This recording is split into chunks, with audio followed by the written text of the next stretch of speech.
සිසුන් 6 දෙනෙක් සිටින පන්තියක සිසුන් දෙදෙනා බැගින් කණ්ඩායම් කළ හැකි ආකාර ගන්න කීයද කියලා හදලා දෙනවා. පළවෙනි උත්තරේ 5 දීලා දෙනවා. දෙවෙනි උත්තරේ 10යි. තුන්වෙනි උත්තරේ 15යි.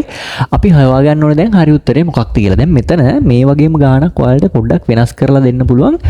මෙතන දීලා තියෙන දැන් සිසුන් 6 දෙනෙක් සිටින පන්තියක් සාමාන්‍යයෙන් ඇත්තටම ප්‍රායෝගික නැත්තේත් නෑ. සිසුන් 6 දෙනෙක් ඉන්න පන්ති තියෙනවා ලංකාවේ.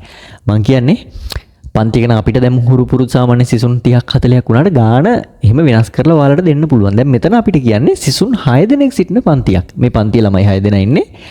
දෙන්න ගානේ කණ්ඩායම් කරන්න ඕනේ. එහෙම කණ්ඩායම් කරන්න පුළුවන් ආකාර කීයක් තියෙනවද කියලා අපෙන් අහනවා. මේ වගේ ගාණක් දුන්නොත් මම මේ කියලා දෙන ක්‍රමයට ඔයාලට ලේසියෙන් හදා ගන්න පුළුවන්. හරි. අපි බලමු මොකද කරන්න කියලා. අපි ගමු සුදු පාට. හරි. මේ වගේ ගාණක් දුන්නොත් ඉස්සෙල්ලම ඔයා බලන්න ඕනේ අපිට කණ්ඩායම් කරන්න කියන්නේ ළමයි කී දෙනා ගානේද කියලා. දැන් මෙතන නම් අපිට කියන්නේ ළමයි දෙදෙනා බැගින්නේ. දෙදෙනා බැගින්. හොඳට මතක තියාගන්න කණ්ඩායම් කරන්න ඕනේ ළමයි ගාන තමයි අපි හොයාගන්නේ. සිසුන් දෙදෙනා බැගින්. එහෙනම් අපි කරන්නේ මේ පන්තියේ මුළු ළමයි ගානෙන් පටන්ගෙන.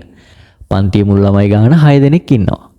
6න් පටන්ගෙන අගයන් දෙකක්. මොකද මෙතන දෙදෙනා බැගින්නේ. අගයන් දෙකක්. අපි ඊළඟ අගය කොහොමද ලියාගන්නේ? මෙන්න මේ පන්තියේ ඉන්න සිසුන් ගානට වඩා එකක් අඩු අගය. අපි අඩු පැත්තට තමයි ලියන්නේ. ඒ කියන්නේ 5. දැන් අපිට කිව්වනම් 30 දෙනා බැගින් කියලා අපි තව එකක් යනවා. මෙහෙම.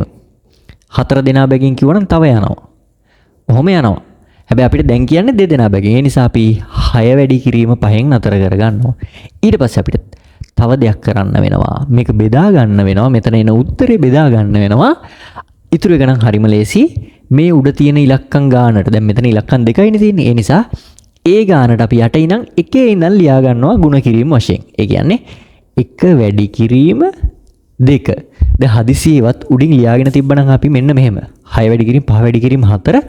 එහෙම වුණොත් අපිට යට ලියන්න එනවා 1 වැඩි කිරීම 2 වැඩි කිරීම 3. අන්න ඔහොම ලියන්න එනවා. දැන් මෙතෙන්දී ඕන වෙන්නේ නැහැ. දැන් අපිට ඕන වෙන්නේ සිසුන් දෙදෙනා බැගින් නිසා උඩාගයන් 2යි යට ගුණ කියන්නේ මේ එන උත්තරේ බෙදා ගන්න ඕනෙත් 1 වැඩි කිරීම 2 අගයන් 2යි ලියන්නේ 1 වැඩි කිරීම 2. හරි. අපි බලමු උත්තරේ 6 වැඩි කිරීම 5. 6 වරක් 5 30යි. අපි දන්නවා 6 වරක් 5 30යි. 30 බෙදා ගන්න ඕනේ 1 වැඩි කිරීම 2කින්. 1 වැඩි කිරීම 2 කියන්නේ 2යි. එහෙනම් 30 2කින් බෙදා ගන්න ඔයාලට තියෙන්නේ. ඔයාලා දන්නේ දීර්ඝ බෙදීම නම් දීර්ඝ බෙදීමෙන් බෙදන්න. මම ඔයාලත් එක බෙදන්නම්.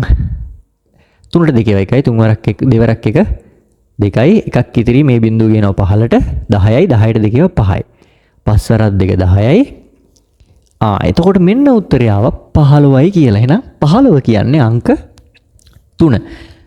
මම ආයෙත් අඳින්න අංක 3. මේ ක්‍රමයේ ඉගෙනගෙන මේ ක්‍රමයට තව ඔයාලට ගාන වෙනස් කරලා මම ඕනනම් ගානක් දෙන්නම් හදලා බලන්න. මේ ගානෙන් පස්සේ මම ඔයාලට දෙන්නම් මේ ගානම චුට්ටක් වෙනස් කරලා ටිකක් අමාරු කරලා දෙන්නම්.